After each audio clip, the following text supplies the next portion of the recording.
নমস্কার সবাইকে, গল্পাঞ্জলি চ্যানেলে আপনাদের স্বাগত। আমি রুমকি। আমার আজকের নিবেদন উজ্জ্বল কুমার দাস রচিত ছোট গল্প পরকীয়া প্রেম।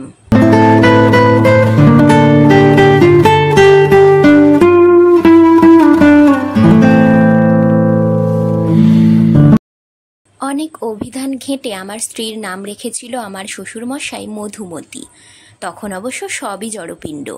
অয়েল ক্লথের উপর এক টুকরো ছোট কাঁথা, আর তার উপর আমার প্রাণের বউ। কিন্তু তিনি যেই ধেরে হলেন, ব্যাস। যখন আমি বিয়ে করবার জন্য আমার স্ত্রীকে প্রথম দেখতে গেলুম, তখন আমি জিজ্ঞেস করলাম, কি নাম আপনার?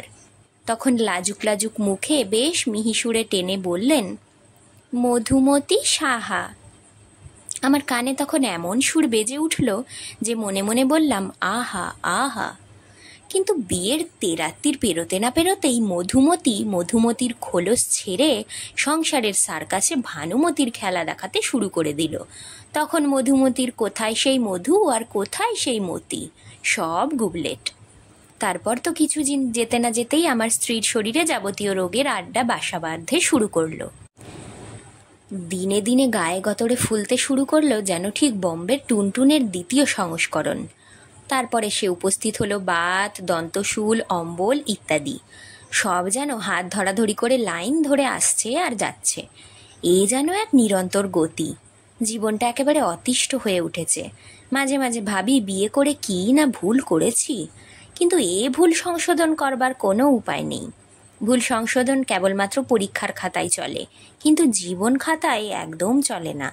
কিছুদিন হলো আমাদের পাশের দোতলায় হরিহর বাবুর একখানা ঘরে একজন 28-30 বছরের অবিবাহিতা মহিলা ভাড়া এসেছেন। একলাই থাকেন। ঘরটা আবার আমার শোবার ঘর থেকে বেশ পরিষ্কার দেখা যায়। দেখতে খুব একটা মন্দ নয়। ছুটির দিনে প্রায়ই আমি লুকিয়ে লুকিয়ে দেখি। একদিন আমার শ্যামলী ও ঘরের মধ্যে হালকা সুরে রবীন্দ্রনাথের সেই গানটা গেয়ে চলেছেন, আর আমি ওর দিকে মুগ্ধ হয়ে চেয়ে আছি। হঠাৎ দেখি আমার পিছনে আমার স্ত্রী মধুমতি কর্কশ সুরে চেঁচিয়ে বলল, কি গো, কখন থেকে যে ডাকছি, বাজারে কখন যাবে? তা কানে কোনো কথাই ঢুকছে না।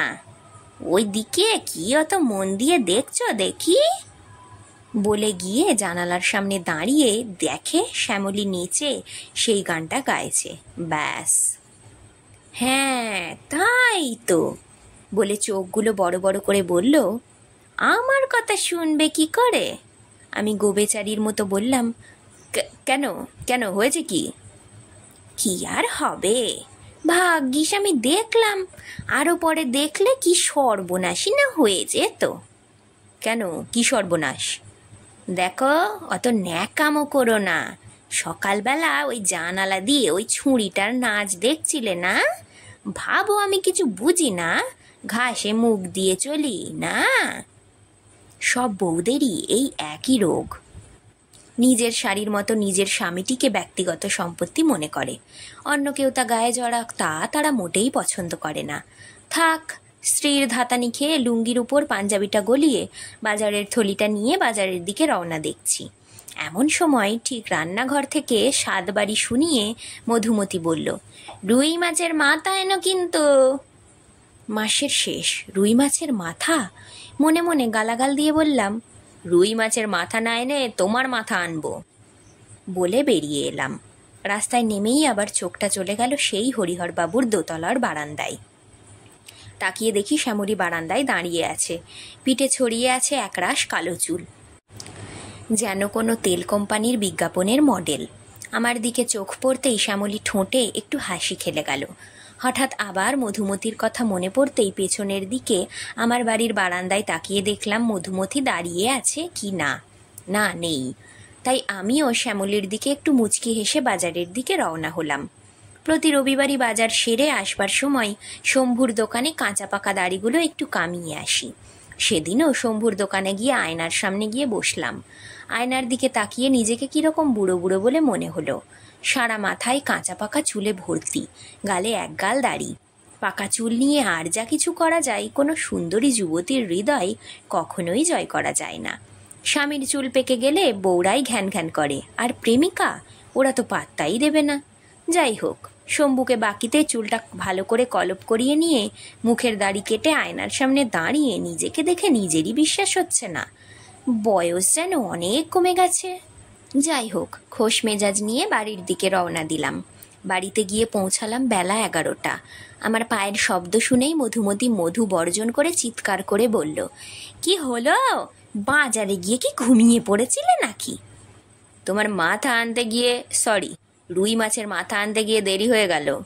মধুমতি কথা বলতে বলতে আমার দিকে তাকিয়ে থ, তারপর বলল, এ কি, পাকা চুল কালো হলো কি করে, কলপ করেছ নাকি? আমি তাড়াতাড়ি খুশি হয়ে বললাম, আমায় বেশ যুবক যুবক মনে হচ্ছে না? যুবক? তোমায় ঠিক দাঁড় কাকের মতো দেখাচ্ছে। ময়ূরের পুচ্ছ লাগালে যেমন দাঁড় কাক ময়ূর হয় না, তেমন আধবুড়ো পাকা চুলে কলপ দিলে যুবক হয় না। শুনলেন তো আমার স্ত্রীর কথা, সব সময়ই বাঁকা বাঁকা কথা। কোথায় একটু আমায় যুবক বলে প্রশংসা করবে তা না, শুধু সব সময় খোঁচা মেরে কথা। আজকাল একটু স্মার্ট হয়ে চলতে চেষ্টা করি। মেয়েরা আবার একেবারে ল্যালা ক্যাবলা ছেলে একদমই পছন্দ করে না। তাই ধুতির বদলে একটু প্যান্ট শার্ট, সঙ্গে বুট পরে অফিসে বেরোই। এই দেখে ও স্ত্রীর মনে জ্বালা। হঠাৎ একদিন বলল, কি হয়েছে বলো তো, তোমায় আজকাল প্রায় লক্ষ্য করি বুড়ো বয়সে ছোঁড়া সাজবার শখ হয়েছে, প্রেমে টেমে পড়লে নাকি? আমি একগাল হেসে বললাম, ঘরে এমন সুন্দরী থাকতে অন্যদিকে কি করে তাকাই, আর তাছাড়া এখন কি আর প্রেমের বয়স আছে? অমনি গিন্নি মুখ বেঁকিয়ে উত্তর দেয়, ছে, প্রেমের আবার বয়স? তোমাদের পুরুষ জাতটাকে একদম বিশ্বাস করি নে, যত বুড়ো হয় তত বেশি বজ্জাত হয়। অমনি আমার মাথাটা টকবগিয়ে ফুটে উঠল, দেখো, জাতটা তুলে কথা বলবে না, আর তাছাড়া তোমার মতো এমন খিটির মিটির করা বউ ঘরে থাকলে স্বামীরা তো বিগড়ে যাবেই।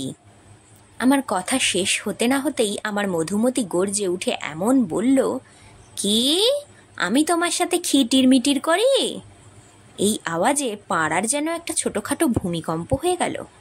পরদিন অফিসে বেরোচ্ছি, ঠিক এই সময় আমার গিন্নি গ্যাসের চোতাটা ধরিয়ে দিয়ে বলল, যাওয়ার সময় একটু বুক করে যেও। ব্যাস, অফিসের 12টা, ভাগ্যিস সরকারি অফিসের কেরানি। তারপর নাচতে নাচতে গিয়ে হাজির হলাম গ্যাস দাদার কাছে। পাড়ার কাছে একটা বাড়ির গ্যারেজ ঘরে গ্যাস ঘর। ওই ঘরে একটা টেবিল চেয়ার নিয়ে বসে আছেন আমাদের গ্যাস দাদা, আর তার সামনে এক বিশাল লাইন। গ্যাসের লাইনে সবাই প্রশ্নকর্তা, আর সব প্রশ্নেরই উত্তর দিয়ে চলেছেন গ্যাস দাদা। সব প্রশ্নকর্তারই একই প্রশ্ন, দাদা কবে পাঠাচ্ছেন? বাচ্চারা কাঁদলে যেমন বড়রা টফি নিয়ে বলে, আর কেঁদো না সোনা, আর কেঁদো না, ঠিক তেমনি গ্যাস দাদা সবাইকে বলে চলেছেন, এই 2-4 দিনের মধ্যেই পেয়ে যাবেন। ছেলেদের লাইনের সাথে ফুরফুরে সব সুন্দরী মহিলাদের লাইন, সব নতুন সংসার করছে। স্বামীরা সব অফিসে বেরিয়েছেন, আর গিন্দিরা সুন্দর পারফিউম মেখে গ্যাসের দোকানে লাইন। হঠাৎ দেখি লাইনে সেই আমার পাশের বাড়ির শ্যামলী। শ্যামলীকে দেখেই মনটা কীরকম পাক দিতে শুরু করলো। কি করে শুরু করি কথা?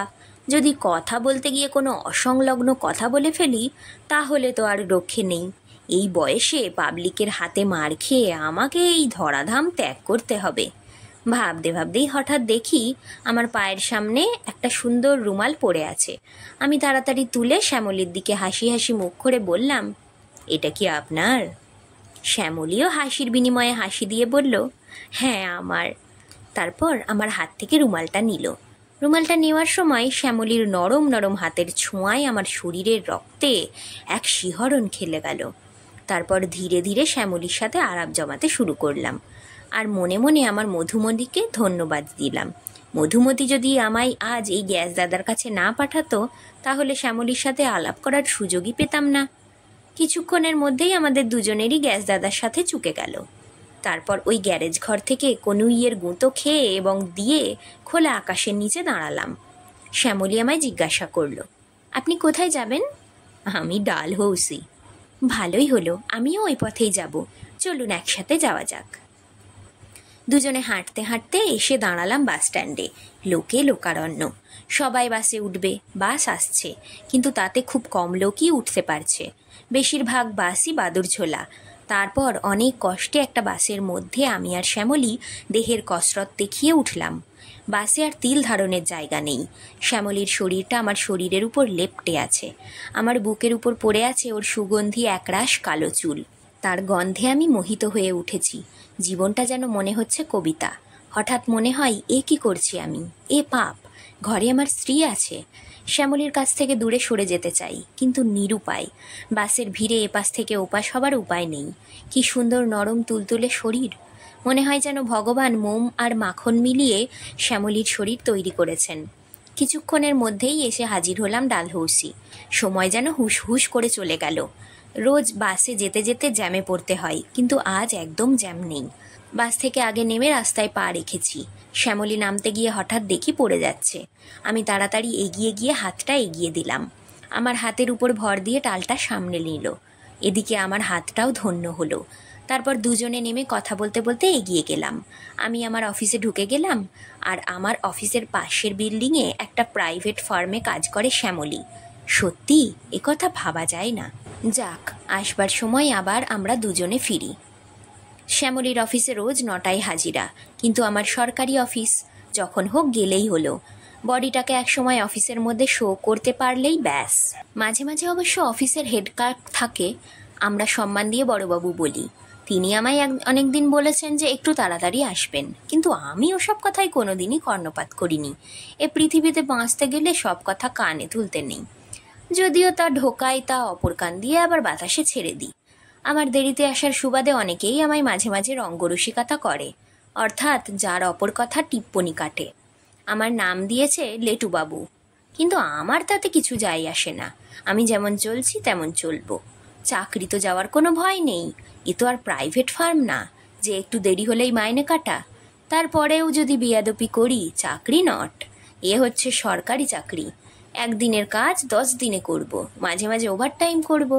আর মাঝে মাঝে অফিস থেকে মাইনে বাড়ানোর দাবিতে বিরাট মিছিল করে সারা কলকাতার বুকে ট্রাফিক জ্যাম করে অবশেষে এসপ্ল্যানেড ইস্টে বিরাট জনসমাবেশে যোগ। বড় বড় নেতাদের বড় বড় বুলি। আমি অবশ্য বড় বড় নেতা না হলেও নেতা তো বটেই। অফিসে রাজনীতি করি, তাই রাজনীতির নেতাদের আজকাল খুব একটা কেউ ঘাঁটাতে চায় না। একটা প্রচলিত কথা আছে যে বাঘে ছুঁলে 18 ঘা, পুলিশে ছুঁলে 36 ঘা, আর আজকালকার রাজনীতির দাদারা ছুঁলে 100 ঘা। যাক, আপনাদের সামনে আমার উপর বৈপ্লবিক চরিত্রের পরিচয়টা দিতে চায় না। এবার আমার ফুলটুসি মানে আমার প্রাণকুমারী শ্যামলীর কথা বলি। এখন রোজই সকাল 8টার মধ্যে বাস স্ট্যান্ডে পৌঁছে যাই। ওই সময় শ্যামলীও বাসে ওঠে। একই সাথে দুজনে পাশাপাশি দাঁড়িয়ে, কখনো বা ভাগ্যে কুলোলে পাশাপাশি বসে দুজনে সুখ দুঃখের কথা বলতে বলতে অফিসে যাই। এ যে কি থ্রিলিং তা ঠিক মুখে বলা যায় না। আমাকে এত সকাল সকাল দেখে অফিসের লোকেরা তো একেবারে কি হলো, অনেকে আমাকে জিজ্ঞেস করতে শুরু করলো এর রহস্য, কিন্তু সত্যি কথাটা বলতে পারলাম না। অফিসে ফেরার সময়ও প্রায়ই আমরা একটুখানি হেঁটে আউটট্রাম ঘাটে গিয়ে পাশাপাশি বসি। নানা রকম কথা বলতাম। সিনেমা হলের অন্ধকারে বসে ওর দিকে হাত বাড়াতাম। শ্যামলী অবশ্য এসব কিছু আপত্তি করতো না। মনে হতো শ্যামলীও বোধহয় আমাকে ভালোবাসতে চাই। কেউ কি কোনো দিন একা বাঁচতে পারে? সবাই সঙ্গ চাই, সঙ্গী সঙ্গিনী চাই। প্রায় লক্ষ্য করতাম শ্যামলীর মধ্যে একটা পাপের প্রবল আকর্ষণ আছে। মধুমতি 2-4 দিনের জন্য তার পিত্রালয়ে গেছে। আমি একেবারে ঝাড়া হাত পা। একদিন রবিবার শ্যামলী আমায় সকালে চা জল খাবার নিমন্ত্রণ করেছে। সকাল সকালই চলে গেছি। গিয়ে দেখি চারিদিক নিস্তব্ধ। কাউকে না ডেকেই ঘরে ঢুকে দেখলাম শ্যামলী বড় লোভনীয় ভঙ্গিতে বিছানায় শুয়ে আছে।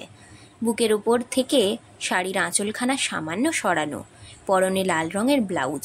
শরীরটা যেন সেই ব্লাউজ ফেটে বেরিয়ে আসতে চাইছে। উত্তেজনায় বুকের ভেতরটা কীরকম ওঠা নামা করছে। কি করব বুঝতে পারছি না। হঠাৎ আমার পায়ের আওয়াজে শ্যামলী চোখ মেলে তাকালো। তাকিয়েই আমায় জিজ্ঞেস করলো, কি, কতক্ষণ এসেছেন? এই মাত্র। আপনি ঘুমোচ্ছেন দেখে আমি আর ডাকিনি। এই একটাই তো ছুটির দিন। তারপর শ্যামলী এক মারাত্মক ভঙ্গিতে আড়মোড়া ভেঙে উঠে বসল। আমি সেই সুযোগে শ্যামলীর গোপন জায়গাগুলো দেখবার অবসর পেলাম। আমাকে বসিয়ে রেখে শ্যামলী কলঘরে গেল। তারপর বেশ ফ্রেশ হয়ে এসে আমায় জিজ্ঞেস করলো, কি, চা না কফি? আমি উত্তর দিলাম, কফি। আমার উত্তর নিয়ে আবার জোরালো গতিতে কিচেনে চলে গেল। ইতিমধ্যে খবরের কাগজওয়ালা ছুঁড়ে কাগজখানা ঘরে দিয়ে গেল। একটু হলেই আমার নাকে এসে লাগতো। ভাগ্য ভালো লাগেনি। খবরের কাগজখানা তুলে পড়তে লাগলাম। ইতিমধ্যে শ্যামলী কফি আর অন্য খাবার নিয়ে এসে হাজির। শ্যামলী একগাল হেসে বলল, নিন, খেয়ে নিন। আমি তো খাবারগুলোর দিকে তাকিয়ে অবাক। আমি ভদ্রতার খাতিরে হেসে বললাম, আমার জন্য আবার কষ্ট করে এত সব করতে গেলেন কেন? না, কষ্ট কিসের, আমার আবার নিত্য নতুন খাবার দাবার তৈরি করতে খুব ভালো লাগে। তখন আমার মধুমতির কথা মনে পড়ল। মধুমতির কাছে সকালে সামান্য একটু চা চাই, তার বদলে পাই 1 কাপ ঘৃণা। আমার চোখ দুটো ওই খাবারের প্লেটের দিকে ফ্যালফ্যাল করে চেয়ে রইল। ধীরে ধীরে খাবারগুলোকে আমার নরম আঙুল দুটো মুখের ভেতর চালান করে দিতে লাগলো। তারপর এলো রস বড়া। আমি মুখে পুড়ে দিয়ে বললাম, দারুণ হয়েছে, এ যেন ঠিক মনে হচ্ছে প্রেমের রস বড়া। আমার কথা শুনে শ্যামলী তো হেসে কুটিপাটি। কেন, ভুল কথা বললাম? না, তা কেন, আপনি বেশ মজার মজার কথা বলতে পারেন বটে। তারপর খাওয়া দাওয়ার পর্ব শেষ। এবার আমি আর শ্যামলী গল্পের পর্বে। শ্যামলী বিছানায় আর আমি হাত কয়েক দূরে সোফাতে গাটাকে এলিয়ে বসেছি। গল্পের মাঝে মাঝে শ্যামলী বিছানায় গড়াতে গড়াতে এমন এক ভঙ্গি করছে যেটা অনেক সময় বাজারের কোনো চালু বিজ্ঞাপনে দেখা যায়। আর উত্তেজনায় আমার বুকের ভেতরটা কেমন যেন ভরাট হয়ে উঠেছে। আমি তাড়াতাড়ি একটা সিগারেট ধরিয়ে উত্তেজনা কাটাবার চেষ্টা করলাম, কিন্তু ফল হলো না। আবার কথা, এ কথা থেকে সে কথা, আর সে কথা থেকে এ কথা। শ্যামলীর বুকের নিচে একটা নরম বালিশ, দুকোনোই বিছানার ওপর গেঁথে রাখা, হাতের চেটোই মুখখানাকে ধরে রাখা। ঘাড়ের পাশ দিয়ে কালো চুলের ঢল নেমে এসে গড়িয়ে পড়েছে বালিশের উপর। পা দুটোকে ভাঁজ করে একটু একটু করে দোলাতে শুরু করছে শ্যামলী। শাড়িটা কুচিয়ে হাঁটু অবধি এগিয়ে আসাই শুভ্র নরম পা দুটোকে ভারী সুন্দর দেখাচ্ছে। ও দুটোকে জড়িয়ে ধরে খেলা করতে ইচ্ছে করছিল, অথচ নড়বার ক্ষমতা তখন হারিয়ে ফেলেছি। বুকের ভেতরটা টেনশনে দপদপ। কেমন যেন একটা উত্তেজক শব্দ শুরু হয়ে গিয়েছিল। শ্যামলী শরীর দেখাতে জানে, অপরের শরীরে আগুন ধরাতেও জানে। আমি হাঁ করে তাকিয়ে আছি। আর ঠিক সেই সময় শ্যামলী আবার অন্য পোজ দিয়ে মুহূর্তের মধ্যে বাঁকা হয়ে একপাশে নিজেকে ঝুলিয়ে দিয়ে দুষ্টমিষ্ট ভরা চোখে আমার দিকে তাকিয়ে বলল, হাঁ করে তাকিয়ে কি দেখছেন? আমি যে শ্যামলীর কাছে ধরা পড়ে গেছি তার বুঝতে দেরি হলো না। আমি তাই আমার ঢাকবার জন্য আমতা আমতা করে বললাম, কই কিছু না তো। কিছু না তো মানে? এতক্ষণ হাঁ করে তাকিয়ে দেখছিলেন? আপনার না বয়স হয়েছে? আপনার ঘরে স্ত্রী আছে? এ কথা শুনে আমার মাথা দিয়ে আগুন বেরোতে শুরু করলো। ঘরে স্ত্রী আছে ঠিক কথা, কিন্তু আমার বয়স তুলে কথা বললে ভীষণ খারাপ লাগে। আমার কি এমন বয়স হয়েছে? 2-1টা চুল পেকেছে, কিন্তু সে তো আমি কলপ করে চুল কালো করে দিয়েছি। তুমিই বা কি এমন কচি খুকি, তোমার বয়সও তো পেকেছে। চামড়ার চেকনাইকে কসমেটিক্স দিয়ে বাড়াতে হয়। যেসব জায়গার যৌবন সেসব জায়গাগুলোও সামান্য ঝুলে পড়েছে। তুমি কি ভাবো তোমার আর সে বাজার আছে যে তোমাকে দেখে দুনিয়ার যুব সমাজ হামলে পড়বে? আমার বউটা নেহাত আমায় গালমন্দ দেয়, একটু সোহাগ টোহাগ করে না, তার উপর অনেক দিনের পুরনো মাল। তাই একটু নতুনের স্বাদ পাবার জন্য তোমার কাছে আসা, না হলে তোমার কাছে আমার আসতে বয়েই গেছে।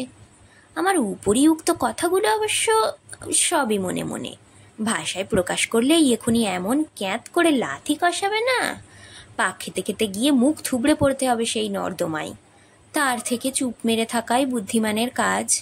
আর তাছাড়া মেয়ে ছেলের কথায় বেশি কান দিতে নেই, কান দিলেই অশান্তি।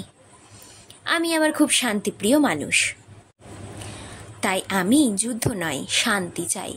যাক, শ্যামলীর সাথে কথা না বাড়িয়ে একটু চা খাবার প্রস্তাব রাখলাম। শ্যামলী তাড়াতাড়ি চা তৈরি করতে গেল। হঠাৎ একটা উহ উহ করে শব্দ। আমি তাড়াতাড়ি রান্নাঘরের দিকে ছুটে গেলাম। গিয়ে দেখি বা হাত দিয়ে ডান হাতখানা চেপে ধরে দাঁড়িয়ে আছে, মুখে যন্ত্রণার ছাপ, চোখ ছলছল। আমি তাড়াতাড়ি জিজ্ঞাসা করলাম, কি হয়েছে, কোথাও পুড়ে গেল নাকি? শ্যামলী ডান হাতের মাঝখানটা দেখিয়ে বলল, এই যে এইখানটা পুড়ে গেছে, জ্বালা করছে।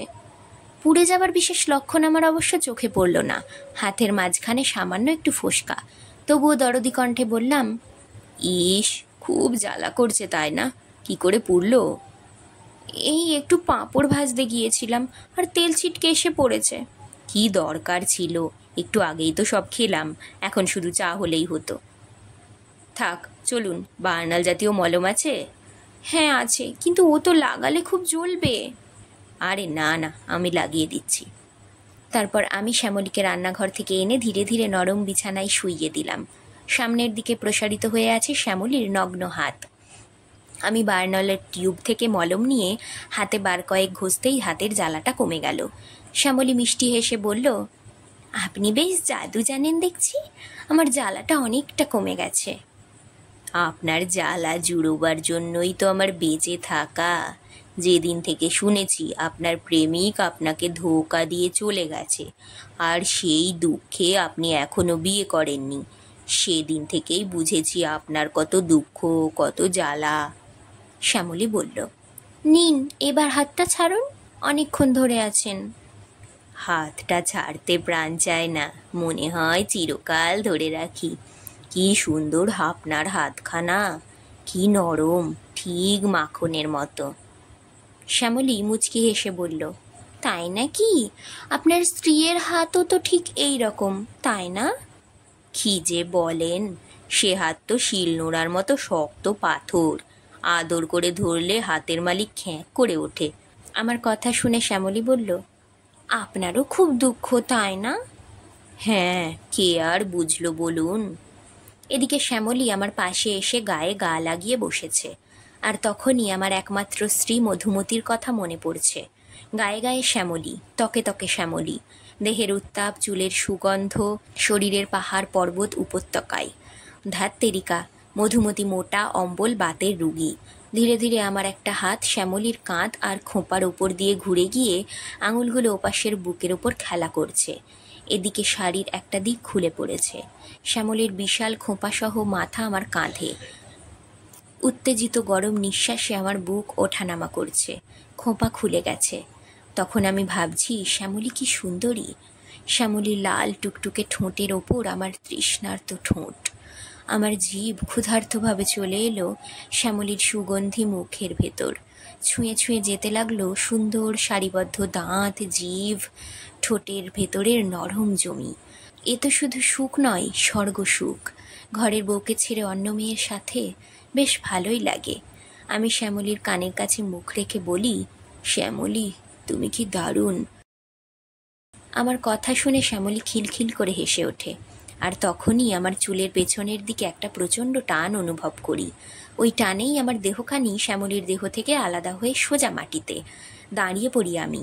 তারপর পিছনে ফিরে দেখি আমার বিয়ে করা একমাত্র স্ত্রী মধুমতি। মধুমতি আমায় শ্যামলীর সাথে এই অবস্থায় দেখতে পেয়ে ব্যাস শুরু করে দিলে, ও শ্যামলীর সাথে এত দূর, আমাকে বাপের বাড়ি পাঠিয়ে দিয়ে মেয়ে ছেলে নিয়ে ফুর্তি। আজই আমি গায়ে কেরোসিন ঢেলে আগুন ধরিয়ে দেব, তখন বুঝবে ঠেলা, কত ধানে কত চাল। স্ত্রীর হত্যার দায়ে জেলের ঘানি টানতে হবে 12 বছর। তা অবশ্য ঠিক কথা, স্ত্রী এখন জনগণের সম্পত্তি। গায়ে একটু আঁচড় লাগলেই প্রথমে জনগণের প্যাদানি, তারপর আদালতের কাঠগড়া।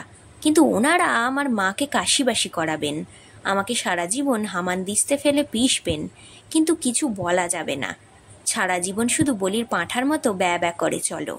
অতঃপর কি আর করা যাবে, সুবোধ বালকের মতো আমি আবার হতাশ মনে আমার স্ত্রীর হাত ধরে বাড়ির মুখে চললাম।